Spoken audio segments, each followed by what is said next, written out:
In this episode of the Live All Good podcast Spotlight series, we talk to the CEO, founder, and head trainer of Aspire Higher Training. Stay tuned.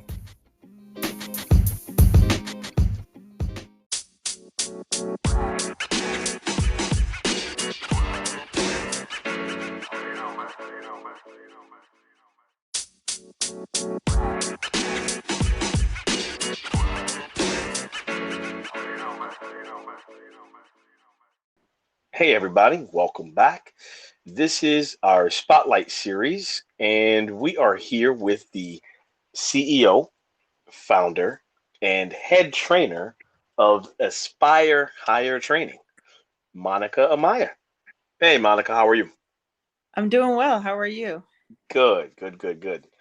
Really appreciate you joining us for this episode on our Spotlight series.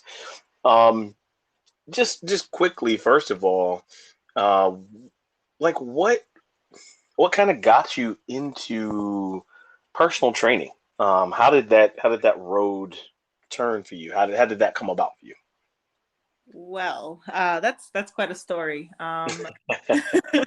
Well, what really got me into it was, well, first I always played sports. I was an athlete growing up. I played Hmm. basketball. I ran track, and I also played soccer up until I graduated high school. And at that point, though, I stopped playing sports. I gained a lot of weight. I didn't do freshman 15. I did freshman 50. So it, Well, I know many of us have done freshman 50 every yeah, year, so yeah, I get that. absolutely. So I was just really stuck with what I wanted to do in college, what I wanted to Mhm. major in, and what I wanted to do with my life. So I decided to one, I decided, okay, I need to switch my major because what I'm doing is not working. I was a civil engineer major at that time. And Sure. I told myself, when I do make that switch, I'm going to also focus on my health because I had gained over 72 pounds from my high school weight to now sophomore year in college. Okay. So when Okay. I made that change, I decided to focus on my health. And that was February 19th, 2014. And since then, I have not looked back at it. Nice. So really it wasn't really about I want to become a personal trainer.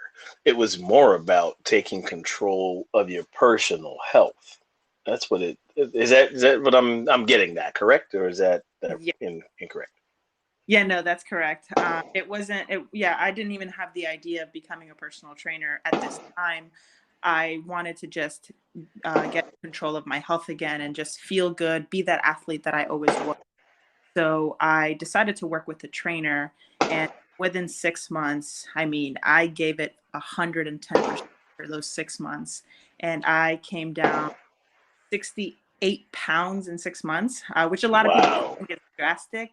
But I was also a college level. I was a college student. I was super young, very fast Sure. metabolism. So yeah, I gave it. I mean, I was working out 6 days a week. I was working full Nice. time. Yeah. Yeah, you went beast mode with it, and just want to let our listeners know, Mhm. um, it is not the 4th of July anymore. But if you hear fireworks in the background, yes, there are still people having personal fireworks shows. So Enjoy the just fireworks. it's right. Just in case you hear some booms, we're not in a war zone. We're not in any kind of danger. But yes, there are some people who are still enjoying fireworks, and it is no longer the 4th of July. I just want to put that out there because I can see them out my window. So I'm sure some of the booms might be picked up from the microphone. Um, anyhow, but getting getting back to you, Monica. Mhm. Um, so I love that because it really does seem like a natural progression for you. Um, Having been like in sports and being an athlete all growing up, and then um, really wanting to take control of your own physical health from having put on a few pounds in college. So it seems like a natural progression. Um, did you have to do? I know there are certifications for Mhm. being a personal trainer. But before we tap into that, what did you? And I know you just mentioned like your work with a trainer and the 68 pounds that you lost. Can you kind of speak to um, what did you do for nutrition? Well, you know what? Two-part question actually. What was your nutrition like when you were putting on the weight, if you don't mind me asking? But Mhm. then also, how much did nutrition play a part in your losing the weight? Oh, wow. So prior to me getting into fitness again, I Sure. was eating really bad. I was eating like a college student. I was living on campus my freshman year of college, and Mm. I was going to the all you can eat buffets that they had. So I Oh, would and they're so good too. They offer all the good stuff. right. So I had pizza, burgers. I would have French toast at like 2 in the morning since it was just down the Yeah, street where I was. Uh, yeah. I was eating just a lot of junk food. I mean, when I was stressed out, I would just pick up McChicken sandwiches from McDonald's. It was really bad. I was also working Sure. at Starbucks at the time, so I would have all the free drinks, all the free pastries at the end of the night, and it was yeah, it was just pretty bad. I didn't have an idea of what it was to eat healthy. I didn't have Mm, to worry about that growing up because I mm, lived at home. My mom cooked every mm, single day, and I was also playing sports very active all day long, mm, every single day. So mhm. moving on to college, it was a whole different scenario there. I had to make my own decisions with my food, and I just didn't have the time to play sports or didn't prioritize it at that time. Mhm. It was really bad. When I began to lose the weight, I actually went cold turkey on everything. I Mm, I wouldn't recommend everybody do this. It sure. worked for me at the time, but I just cut everything, all junk food out, and all caffeine, all sugar drinks. I cut that out completely. I went from zero to like hero in with, with a matter So, of a week. It was just like, if I'm going to do this, I'm going to do this the right way. And for right, me, that was right. all it was to cut down the junk food that made me feel lethargic, to cut down that caffeine that would keep me up all night, Mm, and would just stress me out and cause anxiety and things like that. So the nutrition portion played a huge part in the way that I felt and in the way that I, was able to perform for my workouts with my trainer and on my own. absolutely. I would imagine this is a bit tongue in cheek here, but I'm imagining that um, when you went cold turkey, you didn't have many friends. No. Because you might have been a different person, a little cranky with no caffeine and no junk food. No, I'm kidding. I'm I kidding. actually, it's funny because a lot of my friends couldn't relate to me anymore. They didn't know Ah, what working out was and they wanted to go out to eat. So I always declined. So yeah, it wasn't the best time. I want to say the first 3 weeks were probably the hardest. There were a lot of sure. moments where I wanted to give up, but I told myself no. If you get past these first 3 weeks, then Mhm. it'll get easier, and that's exactly what it did. It just got easier for me. Nice, nice. So, uh, um, I'm gonna drop a little nugget here Mhm. because I think this will be great to touch on a little bit later. But it really seems like mindset had a lot to play with what you did as well to turn your health around with nutrition, with working out. Would that be fair to say?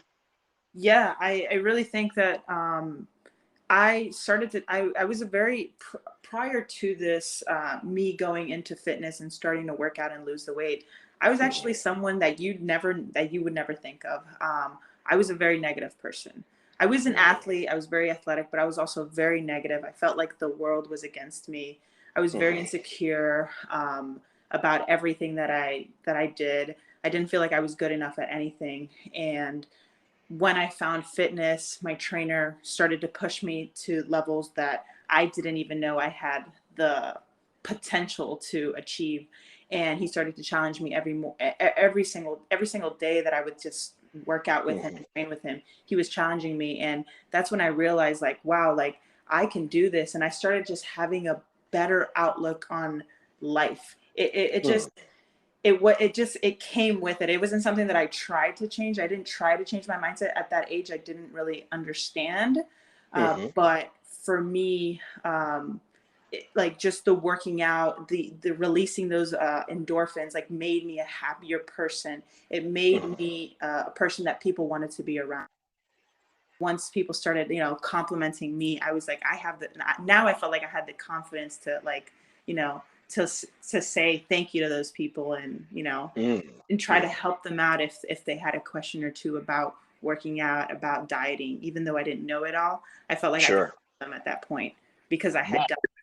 Yeah, you had done it, and you had obviously seen positive results. So yeah, that you definitely had the wherewithal to share. Absolutely, that's amazing. Um, so okay, take us from there. You started working out with the trainer. You lost the 68 pounds in 6 months. So um, kind of fast forward, I guess. Well, I don't know how far you'll fast forward, but at what point did being a personal trainer even kind of cross your mind? Let's see. So I started in 2014. Within those 6 months, my trainer actually was the one that said, "Hey, I think you have what it takes to be a personal trainer." And Wow. I had no idea what he was talking about. I was like, I had confidence. I just wasn't that confident. I was Sure. like, I can't do that. I don't know what you're talking about. And he's like, no, I think you should really look into getting a certification. I can send you the link to that. And I think you'd be really good at this. So Wow. I decided to look into it. He sent me the link that same day. I looked into it. I bought the course through NASM, Hmm. and I took the class for about 6 months. I took my test and I was certified. And honestly, like if it wasn't for my trainer at that time to push me to do Hmm. this, I don't know if I would be here where I am right now, which is crazy to Wow. think that just one person believed in me, and that one Sure. person kind of changed the direction of my just career, and just exactly, and I figured out exactly what it is that I wanted to do. It came with a lot of like bumps on the road, but I Of feel like course. I really do feel like this is exactly where I should be right now, and this is what I really want to do. Well, Um, that's awesome yeah, because that's all it takes, right? I mean, it takes one person when people in general don't fully believe in themselves, right? They have abilities that they have no idea they have. But when one person believes in you and holds that space for that confidence until you believe it, that's all it takes, right? Because then look at just between that time you worked out with your trainer and you became certified and now, and we haven't touched on what you do now yet, but between now then and now, look at all the people you've come across and look at all the people's lives that you have touched, yeah, all because of that one person who believed in you. absolutely. That's it. Man. I think about it a lot, and I'm like, that's crazy. Right, right. It's like that the stone and the ripple effect in the pond, right? You Mhm. drop that stone in the pond and yes, the ripples just keep radiating out. Yeah, Um, but one thing I like to add to the stone and the ripple effect is so those waves ripple out and they hit the shore, but they actually continue back in as well. You know, they bounce off the shore and go back in and they start to strengthen each wave. You know what I mean? They make each other stronger. It it's a ripple effect that there's a scientific thing for it. I don't know the name of it right now, but it like that's what it does, right? Mhm. That ripple effect from your trainer to you now made you stronger, and then it radiated out to the countless amounts of people you've trained. Yeah. And just imagine how it keeps radiating out from them when they come across somebody and someone's like, wow, Yeah. how did you do that? What did you do? And they're like, oh man, I worked out with this trainer and Monica's great and this and that. You know what I mean? Yeah. Exactly. Yeah, that's it's, awesome. it's awesome to think about. Absolutely. So with the NASM certification, Mhm. well, I'm sorry, you could, if you want to say the whole word, um, or what the acronym stands for. But was there also nutrition, not coursework, but nutrition education with that as well? Yes, there was. It wasn't, they didn't highlight it too much because they do Sure. have a separate certification for that. Uh, Oh, okay. So yeah, it could be a certification just for personal training and then certification for a nutritionist. correct. Okay. Okay. Correct. Yeah. So so okay, so NASM stands for the National Academy of Sports Medicine, and they Okay. have a variety of certifications. So, and they all tie into fitness, and they just make you a stronger and a better trainer through experience as well, and Sure. through education. But so the personal training certification, it touched on nutrition, but it kind of just explained how you can guide a client through nutrition, whether they have like diabetes, they have high Mhm. blood pressure, low blood pressure, and things like that. So it gave you like the general understanding of what nutrition is. Okay. Actually do have the nutrition certification that NASM also has in that offers. So Hmm. so I took that certification as well to get an even better understanding so I can better help my clients. Sure. Sure. To go a little bit deeper than just the basic level of nutrition. Okay. Exactly. Yeah. And No. that helped a lot of my clients just achieve their goals, their weight loss goals and muscle building, powerlifting. I have clients actually all across the board. And Nice. I've Nice. used I actually have 4 certifications from the National Academy of Sports Medicine. And I've used every single one of them. So the second Oh, one that I nice. have is the nutrition one. The third Hmm. one is performance enhancement specialist, which is more for sports specific training for the Oh, young okay. kids, for the high school level athletes, collegiate level athletes that do want to improve their game, but Sure. don't understand the fundamentals of of lifting and things like that. So Sure. implementing Sure. that in their training. And the fourth one that I do have is the CES, which is corrective exercise science. And that's more for those that have injuries and want to get back on their feet, are post physical therapy, and just don't understand how to activate a lot of their muscles or recruit the correct muscle groups for specific lifts. So being Mhm. able to teach that and work around their weaknesses and injuries allows me to, get them to a point where they're doing things without any pain. Sure. Okay. So, folks, if you didn't listen, this is full service. Full service. So, certified nutrition or nutritionist, I should say, Mhm. certified personal trainer, so understands just what workouts are, how to take people through an exercise or a workout.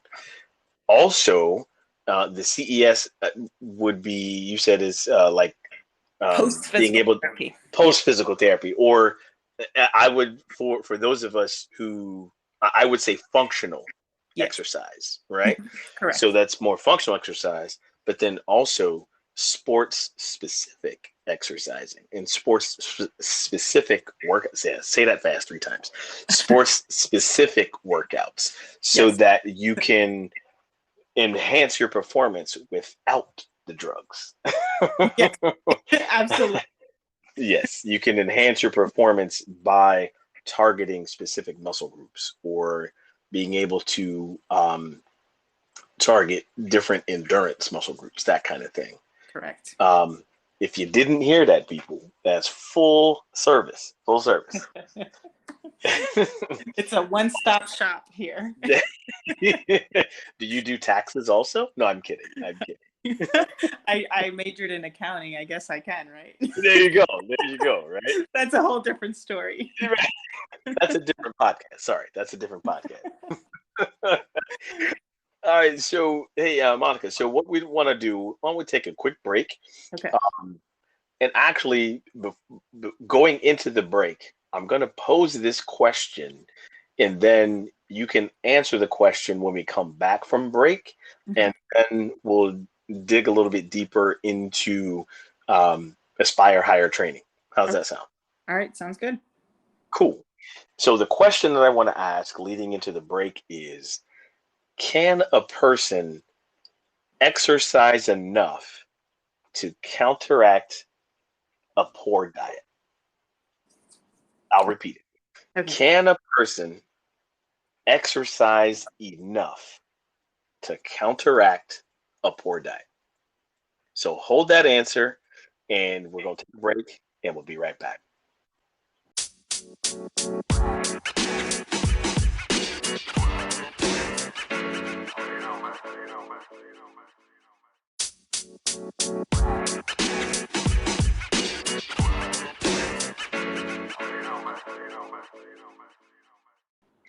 All right, welcome back, folks. Welcome back to the Spotlight series. We are here talking to the CEO, founder, and head trainer of Aspire Higher Training, Monica Amaya.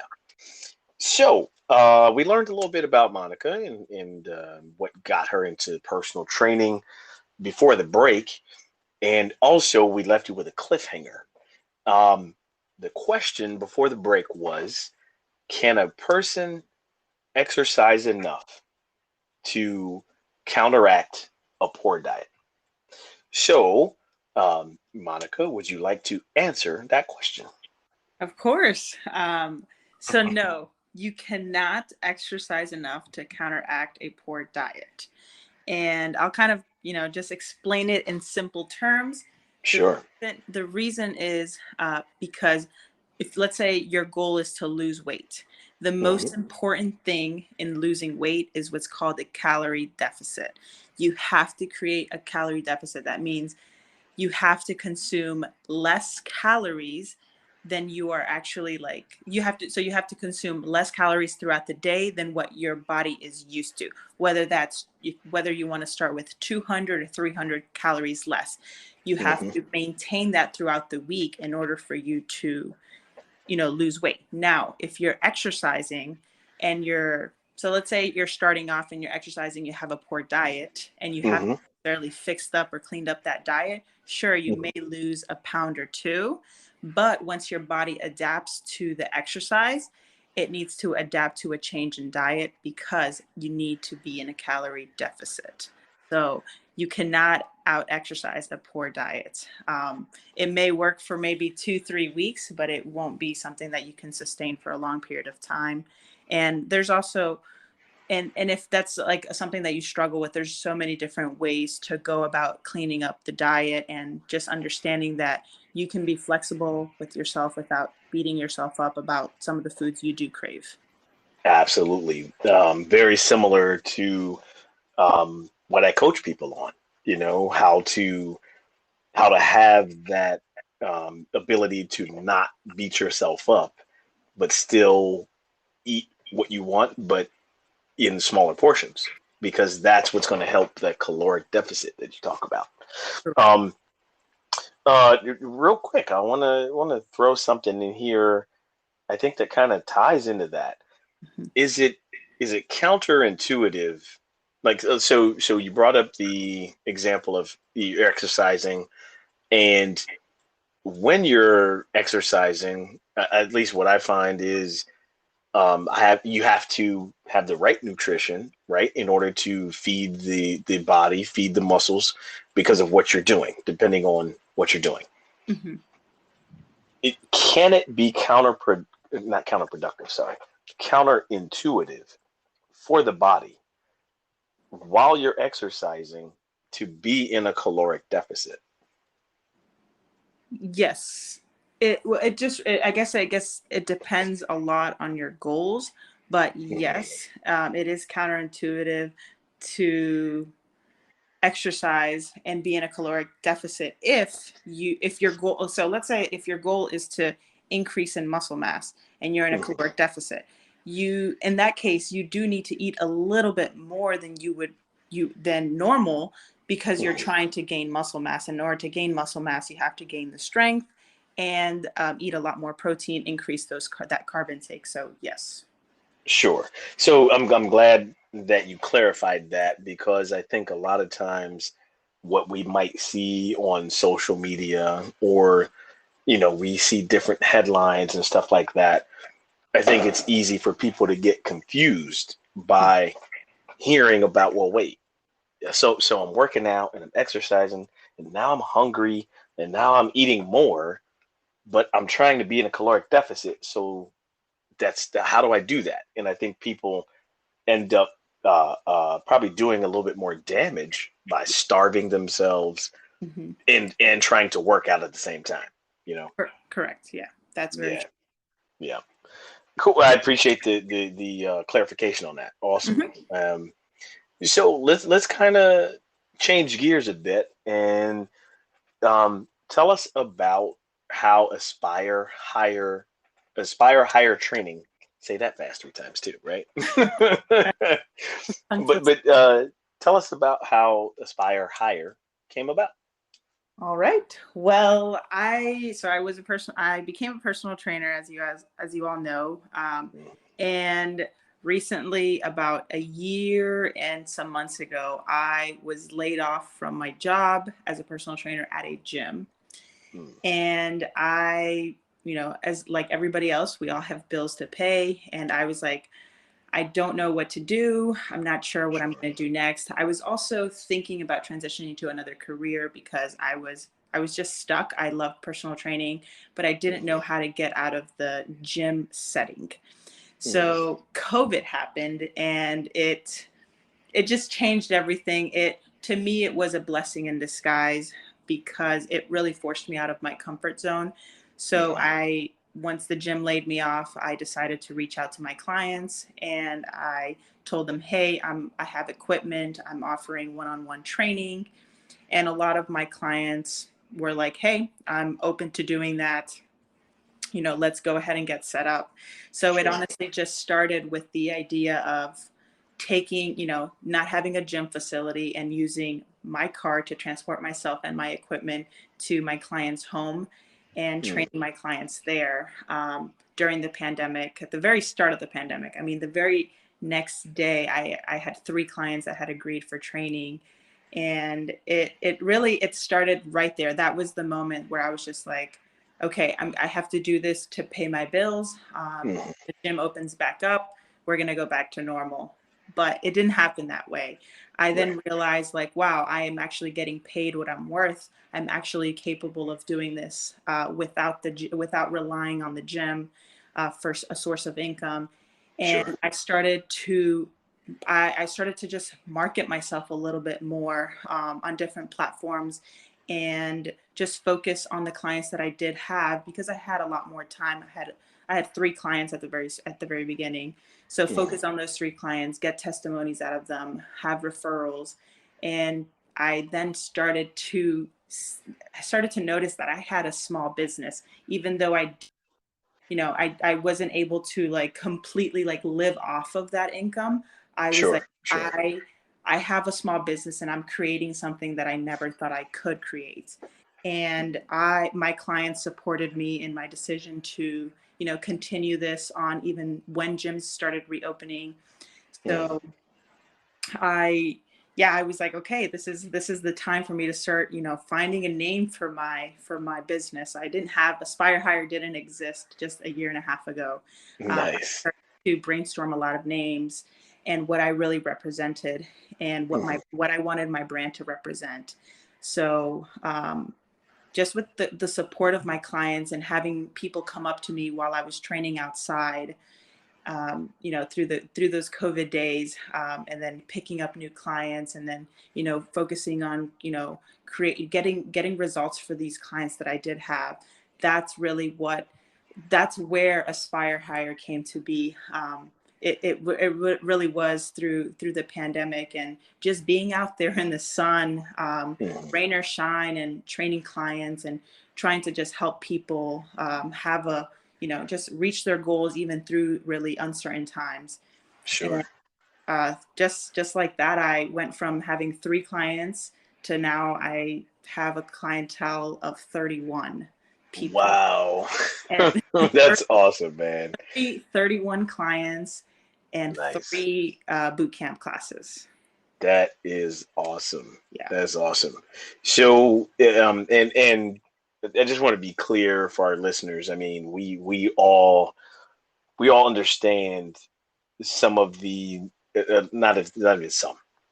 We all understand the pandemic and how deadly it has been, and we obviously um, are sorry for the amount of lives that have been lost worldwide. Like that is something that is real.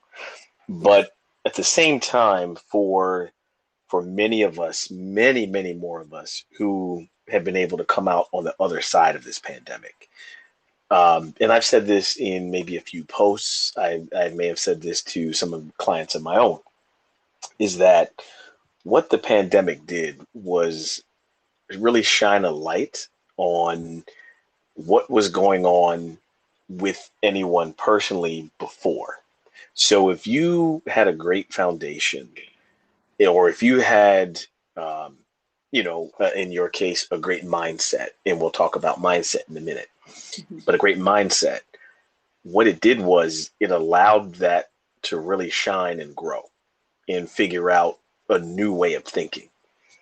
If you had some things that were not addressed before the pandemic, that also shined a light on those things. And hopefully, you have been able to address those in a positive way. But I know that there are people who have not been able to do that. So that's part of what we're talking about when the pandemic has been a blessing in disguise. We're not saying that it should have happened, but just wanted some clarity for listeners who may sit there and say, well, wait a minute, what do you mean? The pandemic's been awful. This is people died, right? We Right. we do not make light of that at all. Um, but so getting back to Aspire Higher, um, so I'd like for you to talk a little bit about mindset, right? We kind of touched on it um, in the first segment where you were your mindset was kind of negative as when you were younger, before working out with the trainer, that kind of Mhm. thing. Kind of speak to where your mindset has been once that light kind of switched on about, wow, I actually have a small business and I need to go ahead and grow that. And how does mindset play a part um, in continuing what you do? My mindset is everything. It's everything. I mean, like I said, I was very Hmm. negative back in the day, and now I'm a completely different person. Hmm. And I've even grown through the years. I think we all grow through the years, and just mature and understand things and see things through a different lens. But mindset really does. You have to believe in yourself, and every single day as an entrepreneur, as a full-time entrepreneur now, Hmm. you make decisions every single day that are tough for your business, that are tough on you, and you have to believe that every decision that you make, you'll either learn from it so that you can create something bigger, that you'll either make the right decision so that you can continue to grow your business. Sure, Like sure, you're gonna make mistakes, you're gonna make decisions, but you have to really believe in your mission and what it is that you want to do, and that may change in your business model. But just believing in yourself and that you can do this, like even when you start to doubt yourself, you really just have to take a step back and say no. I'm doubting myself because I'm afraid, but it doesn't mean that I can't overcome this. And just having to, like, you know, talk yourself through this, you know, the struggles and all the wins that you do have, like, and Mhm. not settling at any given moment, that you start to, you know, see your business grow. Like, that moment doesn't mean, okay, it's time to stop working. It means, no, this means that I can do this, and I'm going to continue to grow, and I'm going to continue to do, you know, everything that I want to do. That's And awesome. yeah, if you That's don't, awesome to hear that. and if you don't have that mindset, it's going to be very easy for you to, just the way that you started, it's going to be the same way that you end. It's going to be very easy, to Hmm. just kind of, you know, fall behind and realize, okay, maybe this isn't for me. So you do have to, completely, like, shift gears and say, no, this if this is what I want to do, this is what I'm going to do. Even if I fail, even if I fall down 3 times, 4 times, six, like, it doesn't matter how many times you fail at it, you want to continue to grow, and you want to continue to head towards that direction. So I love that. mindset is everything. I love it. It reminds me of one of my coaches who coached me, Mhm. um, in the coach training that I've had. But he referred to himself and a few of his other fellow coaches as plus ones. Mhm. And at first, you know, like, what are you talking about? What's a plus one? And so that is exactly what you just said. You know, you said you fall down 3 times, you get up four, right? That's the plus one. So the mindset is not that it's easy. Sure, there's some challenging days or there's some downright difficult days, right? But if you have the mindset of being a plus one, you're always going to get up that next time because you believe in what you're doing. You believe in who you're serving, you know. Yeah, That's so um I'm a plus one and sounds like you're a plus one also. absolutely. Yeah, no, ever since he told me that, I couldn't let that go. I've always been like, yeah, I'm always gonna be a plus one no matter what, you know. Mhm. um so I love the aspire higher, man, because that's really what you're doing for people. You're serving them to be the greatest version of themselves, and not looking back, you know. You're helping them do that. um so what would be, and it's probably too broad of a question, Mhm. but what is, like, what's one thing that you want to leave the listeners with today? Let's see. Oh, okay. And you're like, just one? Can I do two or three? No, All no. right. I have a good one. I have a good one. So you just said that, aspire higher is to pretty much, you know, become, you know, become better. It's about Sure. becoming better. It's about becoming stronger. It's about becoming who you are, who you want to be, and that is actually what I represent. To aspire, it really means to just, seek something ambitiously. It doesn't matter whether it's a physical, a mental, emotional, a spiritual goal, but to seek that so ambitiously, and just and go and see where it takes you. Just seek something, seek a goal so ambitiously to see where it takes you, and become better at it, become stronger at it, and become who you want to be. And I think that that's something that resonates with me because this was, being an athlete growing up was something that was so important to me. I wanted to be a pro athlete before I Mm. realized how difficult it was. Uh, Right, right. but That's tough. Yeah. but I then realized that, okay, maybe I'm not that elite athlete that I wanted to be at that, you know, at that age, but I Mhm. am, you know, someone that can inspire others through fitness and through health and wellness. And it doesn't, and when you open up your eyes to working out and to just getting into an exercise program, it doesn't, it's not just the physical goals that, you know, that get you going. It's honestly the Mhm. mentality that changes. Even your spirituality can change, just the emotional mental toughness that you can gain from it. And that's Sure. really what it is to aspire higher, to become better, become stronger, and become who you want to be. Man, love it. Love it. That is, excuse me, that is like the mic drop moment right there. Oh my God. I love it. I love it. So, Monica, I want to thank you and appreciate you being on um, Live All Good podcast, the Spotlight series today. And, hopefully I get to have you on some other series. I have a few other series that I do and would love to have you on because um, what you just mentioned, right? What you talked about with Aspire Higher and why that's important to you, that ties into so many things with the other series of podcasts that I'll be doing. So hopefully you'd love to drop by on some of those sometime. Absolutely. Yeah. Thank you so much for having me. It was a pleasure to do this podcast today. It was awesome. Awesome. I appreciate Awesome. Very cool. And hopefully this won't be the last time. it. Won't be the last. I'll be back. Yes, yes. All right. All right, everyone. Well, this was the Spotlight series with Monica Amaya, the CEO, founder, and head trainer of Aspire Higher Training.